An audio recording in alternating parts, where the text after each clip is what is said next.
Welcome back to another quick guide today. I'll walk you through how to make flashcards for study online. Here are the steps to make flashcards on Quizlet using an iPhone. First, open the App Store on your iPhone, search for Quizlet, and tap Get to install it. Open the Quizlet app after installation by tapping Open. Sign into your account or create a new one.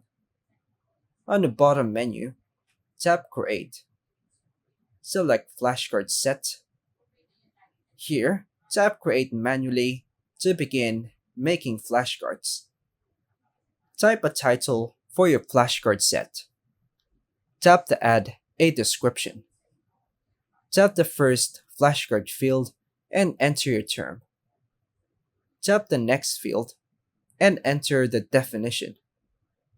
Tap the plus button on the center. Add card to create new flashcards.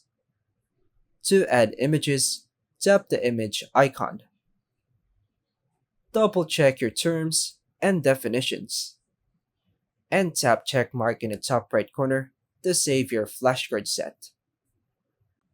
And that's all for now, folks. Thanks for watching.